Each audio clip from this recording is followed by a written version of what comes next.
Hello everyone, welcome back to Spire traders.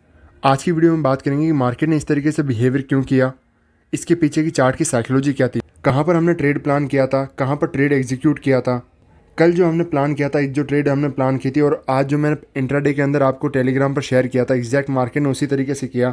22,200 का जो resistance था, मार्केट ने पूरे दिन उसको क्रॉस नहीं कर पाया और एट द एंड में 2200 के सपोर्ट पर आकर के यहाँ पर आसपास मार्केट ने एक अच्छी खासी सेलिंग ट्रेड भी दी। तो जब मॉर्निंग के अंदर मार्केट ओपन हुआ गैप डाउन, तो यहाँ पर क्लियर एक प्लान था कि मार्केट सेलिंग के अंदर आएगा। मार्केट को बाइंग साइड के अंदर किसी भी प्रकार से ट्रेड प्लान नहीं करनी है। यहाँ पर मार्केट के अंदर आप देख सकते हैं एक गैप क्रिएट हुआ। मार्केट ने पहली कैंडल ग्रीन बनाई, सेकंड कैंडल अगेन ब्रेकआउट किया, होल्ड किया और वापस ब्रेकआउट किया। तो इन कैंडल्स के अंदर यहाँ पर मार्केट का जो सेंटीमेंट जो है वो चेंज करके लोगों के मन में से पुट को निकाल करके कॉल साइड का डाल दिया कि मार्केट अब यहाँ से होल्ड करके ब्रेकआउट कर रहा है तो हमें बाइंग साइड के अंदर शिफ्ट होना चाहिए, मार्केट गैप फिल कर सकता है। बट मैंने मॉर्निंग के अंदर ही कह दिया था कि 22,200 मार्केट के अंदर स्ट्रॉन्ग रेजिस्टेंस रहेगा, इसके नीचे आपको सिर्फ सेलिंग का प्लान करना चाहिए। मार्केट पूरा रिवर्स होकर के 2200 तक आकर के मार्केट आ सकता है। तो यही प्लान मेरा था सेलिंग करने का। तो मैंने यहाँ पर 22,200 के पास जब मार्केट रेजिस्टेंस के लिए आया तो मुझे यहाँ पर एक रिवर्सल का सेटअप दिखा मेरा। तो इस सेटअप पर मैंने इस कैंडल के अंदर यहाँ पर ट्रेड प्लान की। बट मार्केट ने कंटिन्यूशन में जाने के बजाय यहाँ पर आया, वापस अगेन ब्रेकआउट कर दिया। और मुझे इतना भी क्लियर था कि मार्केट यहाँ से कंटिन्यूशन में ब्रेकआउट करके नहीं जा पाएगा, मार्केट वापस आ जाएगा। बट मुझे अपने स्टॉप लॉस देना पड़ा। यहाँ पर मार्केट ने स्टॉप लॉस खाया, फिर वापस रिवर्स होकर के आ गया। ये जैसे ही वापस ब्रेकआउट करके अंदर वापस क्लोज किया, वापस सेल किया, यहाँ पर मार्केट ने सेलिंग आया बट वापस स्ट्रॉन्ग एक पुल बैक आया और इतने में मतलब एक डीप करेक्शन जिसे कह सकते हैं, मार्केट वापस हाई क्रॉस कर गया और मेरा स्टॉप लॉस हिट हो गया। तो आज का मार्केट इतना शानदार, आप देखो यहाँ पर इतना परफेक्ट एग्जीक्यूशन था। मतलब टॉप पे हम सेल कर रहे हैं, इतनी परफेक्ट जो है प्लानिंग थी अपनी कि मार्केट कंटिन्यू सेलिंग के लिए आएगा, 100% सेलिंग के लिए आएगा। और मेरा जो है 100 पॉइंट का टारगेट था कम से कम कि मार्केट जब भी आएगा सेलिंग के लिए तो 2200 तक मेरा टारगेट रहेगा। इतना परफेक्ट एग्जीक्यूशन था। बट मार्केट की स्टार्टिंग के अंदर साइडवेज होने की वजह से, बार बार मार्केट पुल बैक आने, डीप पुल बैक आने की वजह से मार्केट ने स्टॉप लॉस खाए। फर्स्ट हाफ पूरा साइडवेज रहा और फिर एट द एंड में आकर के पूरा रिवर्स किया। ये ट्रेड में मॉर्निंग के अंदर एक्सपेक्ट कर रहा था कि मार्केट जैसे यहाँ से आया, यहाँ से मार्केट को अब कंटिन्यूशन में नीचे की तरफ जाना चाहिए था। बट ये कंटिन्यू रेजिस्टेंस के पास में होल्ड ही करता रहा।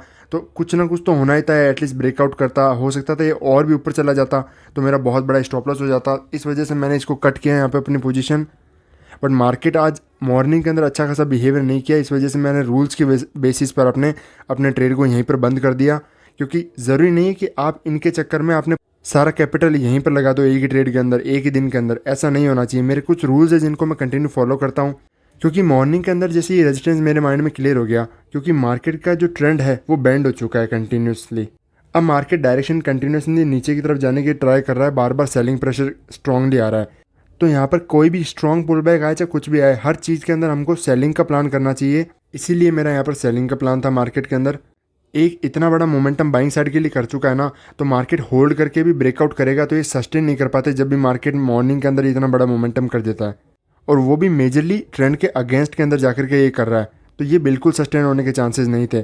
और गैप की जो साइकोलॉजी है, जो मैं आपको बार बार बताता हूँ कि 80% टाइम मार्केट गैप कभी फिल नहीं करता है। जिधर मार्केट गैप डाउन ओपन हुआ है तो गैप के फेवर में ही चलेगा। तो ये चार्ट की साइकोलॉजी होती है। मार्केट ने यहाँ पर स्ट्रॉन्ग मोमेंटम तो दिखाया, बट ये सिर्फ लोगों के माइंडसेट को शिफ्ट करने के लिए था कि पुट साइड में नहीं जाना, कॉल साइड के अंदर ट्रेड प्लान करो। इनकी वजह से लोग यहाँ पर जो है ब्रेकआउट वगैरह पर बाइंग साइड में प्लान करने लगे। मार्केट यहीं पर होल्ड करने लगा होगा तो सबका माइंडसेट जो है वो बाइंग साइड के अंदर शिफ्ट होने लग गया होगा कि मार्केट यहाँ पर बाइंग का प्लान करना चाहिए, मार्केट नीचे नहीं जा रहा है, गैप फिल करेगा मार्केट। तो इस तरीके से मार्केट आपकी साइकोलॉजी के साथ खेलता है। बट मेरा भी 100% क्लियर था कि मुझे सेलिंग प्लान करना है। बट कोई बात नहीं, आज स्टॉप लॉस हिट हुए, we will again plan the same trade again next day. तो यहाँ पर आपको कुछ पॉइंट सीखने चाहिए कि आपको अपने ट्रेड का जो प्लानिंग आपने क्रिएट किया है, हमने जो प्लान किया था कि मार्केट के अंदर बैंड हो चुका है तो हमें सिर्फ सेलिंग साइड का फोकस करना है, कॉल साइड की तो ट्रेड सोचनी भी नहीं है। 100% अपना प्लान फॉलो किया, कोई भी हमारी तरफ से कोई गलती नहीं है। मार्केट के अंदर परफेक्ट जगह पर टॉप पे जाके सेल किया, सेटअप पर अपने रिवर्सल जो भी मेरा सेटअप था उसके बेसिस पे मैंने, ना सेटअप के अंदर कोई गलती थी, ना ट्रेड के अंदर कोई गलती थी, ना कल ट्रेड की जो प्लानिंग थी, साइकोलॉजी, किसी चीज़ के अंदर गलती नहीं थी। बट मार्केट कई बार वॉलेटिलिटी की वजह से स्टॉप लॉस हिट कर देता है। कई बार इतने बढ़िया दिन भी मार्केट के अंदर आपके हाथ से निकल जाते हैं, आपका इतना, जैसे कि आज मेरा हाथ से निकल गया। तो यही चीज़ें आपको सीखनी है कि आपका ट्रेड का जो प्लान है वो परफेक्ट तरीके से आपको फॉलो करना चाहिए, आपके सेटअप को फॉलो करना चाहिए। हो सकता है मार्केट कल के दिन मार्केट और अच्छा खासा मार्केट गैप डाउन ओपन करे, या फिर जो भी कोई व्यू आए मार्केट का हम देख करके सेम अच्छे खासे ट्रेडिंग प्लान के साथ में ट्रेड करेंगे। परफेक्ट एग्जीक्यूशन करने पे प्लान फोकस करेंगे। हमारी तरफ से कोई भी मिस्टेक्स मार्केट के अंदर नहीं होनी चाहिए। स्टॉप लॉस तो पार्ट ऑफ द गेम है, स्टॉप लॉस तो देखिए होंगे, चाहे कुछ भी हो जाए, stop loss part of game है। तो आपको ट्रेड पर फोकस करना है कंटिन्यूसली। ट्रेड के अंदर जो एरर्स होते हैं उनको कम से कम करते जाना।